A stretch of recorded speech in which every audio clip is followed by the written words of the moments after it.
If you know baseball, then you know the Yankees, and if you know the Yankees, then you know Aaron Judge. He's the perfect player with a strong suit and home runs, great overall ability for covering bases, and he's also sort of an all-rounder. In today's video, we'll look at the 4 reasons behind his success, the psychology behind it, and the training regime that makes Judge so great at his age. Coming in at number 4, the heightened value of power. Let's get one thing out of the way. It's a lot harder to hit home runs now than it was before due to reasons like deadened baseballs, the universal humidor, etc., etc. If you watch Aaron Judge play, you genuinely think we're lying to you. This man leads the major league with 17 home runs and has gone deep 16 times in his last 27 games. Now, if home runs are harder to come by, then they become much more valuable, right? With an unmatched ability to hit the baseball, Aaron Judge is at the top of his game. His numbers are not a product of the Yankee Stadium's favorable confines. They're the product of hitting the baseball like he's got a score to settle with it. Power is his main asset. A home run is the best case scenario for any batter on base, and no one in baseball is as good as hitting home runs as Judge is right now. The MLB average home run distance is 399 feet, and Judge's home runs have averaged 409 feet this year. It doesn't just stop at the home runs, though. Since his rookie season, he ranks 17th among all hitters in batting average, 4th in on-base percentage, and 3rd among outfielders in defensive runs saved. He's the player covering all bases of the game. The nature of the game changes very frequently. You never know how it's going to be played one season from the next. That makes Judge's power, the power that can play in any park with any type of baseball, much more valuable. Following that at number 3, he's at a major decline in strikeouts. The strikeouts are the trade-off for the power in Aaron Judge's case. Judge stands at 6'7" with long arms, swings like an animal but doesn't always connect. With that being said, Judge has improved on his strikeout and swinging strike rates considerably in the last few seasons. His 11.1% since opening day 2021 is technically lower than the MLB average at 11.2%. In his career, Judge has never swung and hit as frequently as he is right now, and when he makes contact, good things are bound to happen because of how insanely hard he hits it. It always came down to whether or not he can do it consistently. He is doing that right now, and there are fewer exploitable holes in his swing now. Right now, he has the lowest strikeout rate of his career. At number 2 come the injuries, and there are a lot of them. Judge has a bad record with missing games because of injuries. This can be blamed on his large frame. He was able to only play 242 of 382 possible regular season games from 2018 to 20 and would have missed out on the start of 2020 with the fractured rib had the season started on time. There are 2 things we need to consider, though. 1, a few of those injuries are fluky baseball plays. A broken rib diving for a ball, a broken wrist on a hit by pitch. Even the 2017 shoulder injury was the result of crashing into the wall to make a catch. These kinds of things can happen to any player. And 2, the injury list stops in 2020. Lately, he's been a healthy and dominant player. Judge played 148 games in 2021 and started 39 of the Yankees' 42 games in 2022. He's been performing as an MVP caliber performer for the last 2 seasons. He's kept in shape and performed at the highest level that he ever has. This is because of 2 reasons. His own training puts him at a reduced risk of injury, and the Yankees' efforts to keep their team performing at the top level. The Yankees have become one of the best at preventing injuries. They've sent fewer players on the injury list than ever before. With Judge turning 30, many were concerned about the longevity of his health to be able to sustain a career, but things have changed. Training methods are better than they've ever been, and the Yankees already told us they're comfortable signing Judge deep into his 30s and are still willing to pay him big until he's 37. That says a lot. At number 1, Aaron Judge isn't just a great player, he's an asset. Regardless of how his performance is, Aaron Judge is one of the most marketable players the Yankees have. He brings people to the games, sells merchandise, and drives TV ratings up. The name Aaron Judge brings in revenue for the Yankees, and every great team is backed by a good business. So no wonder the Yankees are still willing to sign him for another 7-year contract. He's got the results, the sales, and he's on top of his game with no signs of slowing down. This is also a two-way street for Judge. He makes the Yankees money, and the fact that he's famous with the Yankees makes him money. He has more endorsement deals than any other player in the MLB. Moving on, the psychology behind the results. Aaron has managed to turn a lot of heads by not accepting a $213 million 7-year contract extension with the Yankees. Now, by doing so, he played the 2022 season as a free agent. Judge placed the all-time biggest bet on himself and his performance in the 2022 season by completely nulling the security of a contract. He has to be the most confident man in the sport right now. To be clear, you don't need to be a millionaire to bet on yourself. It's one thing to consider it and another thing to pull it off. Judge's chase of Roger Maris's home run record provides the best example of the virtues of self-confidence and the payout that can come from betting on yourself, and boy did he bet on himself. He trusted his own talent at the age of 30, despite the potential of an injury because his large frame makes him more susceptible to it. Not only that, but also the risk of moving to a new ballpark and having to play in dimensions less favorable to home run hitters than that of the Yankee Stadium. Imagine the sheer amount of belief this man must have had in his ability to be able to entertain all the risk as a professional player carrying a franchise on his back. Now you know what the best part is? The bet paid off. Yes, ladies and gents, Aaron Judge rolled the dice and scored home runs. This man hit 62 home runs, tied for Major League lead in RBIs, was 5th in overall batting average, and helped the Yankees to the division title with 99 wins. These are numbers that only the Yankee legend Mickey Mantle could have produced. What a season! At the beginning of the season, the risk was that the $213 million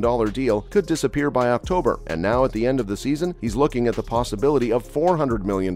That's the power of betting on yourself. This really promotes the belief that we are essentially salesmen regardless of industry or occupation. Be it looking for a promotion, pitching to a new client, or hustling for new business, it's that salesman instinct that makes it second nature to bet on ourselves. Once you bet on yourself and put yourself in a position where it's really just you who decides what the outcome is, in that space, the only thing standing between you and greatness is you. The bigger the risk, the bigger the reward. Up next, training baseball's biggest star. Aaron Judge is 6'7" and weighs 128 kg. You'd expect him to be hitting the gym 7 days a week and going heavy on the weights to maintain his stature and strength, right? Wrong. His workout routine is actually quite the opposite. Aaron Judge channels his size and strength into the most destructive power hitting that the MLB has ever seen. To do this, he needs to maintain a certain level of strength and explosive reflex to be able to generate that power in the face of a speedball coming at him at 90 mph. To do this, the 30-year-old works out 2 to 3 times a week during the season. His main focus is full body workouts rather than splitting muscle groups for certain days. This helps him in getting a full lift and not feel like he's training every day to hit different body parts. In the baseball offseason, his regime is completely different. The Yankees training staff, headed by Matt Krause, gives Judge the outline of what it wants him to accomplish each offseason. Judge and York color it in. He trains with York, who designs programs for him in the offseason to make sure he's in the best playing condition. Due to his God-given gift, he doesn't need to put on too much weight in the offseason, so most of his efforts go into maximizing strength and durability. In most of his interviews, he said that his efforts are mainly focused on increasing core strength and stability and staying flexible. Judge's claim that this is what gives him his longevity in the game and helps him maintain good health on the field. "You've got to keep my core strong and flexible and loose to have that explosive movement," said the 30-year-old Yankee in a recent interview about his regime. He mentioned that 3 main components of his off-season workouts are heavy lifts, Pilates, and flipping 600-pound tires across the length of the field. Yes, you heard it right. This man flips the tires of the B-52 bomber plane to exercise. Pilates and yoga are in place to keep his heavy limbs limber. Crossed with core workouts, this gives him the strength and stability to move at speeds that people his size shouldn't be able to move at. York said that the main thing that they work on is stretching. Judge's swing is made of several moving parts that need to produce strength explosively and in perfect harmony. That's what they focus on the most. That's a wrap for this video. What do you think about Aaron's decision to not take the first deal? Let us know in the comments below. Make sure to give this video a thumbs up and subscribe to our channel for more videos like this. Thank you for watching, and we'll see you at the next one.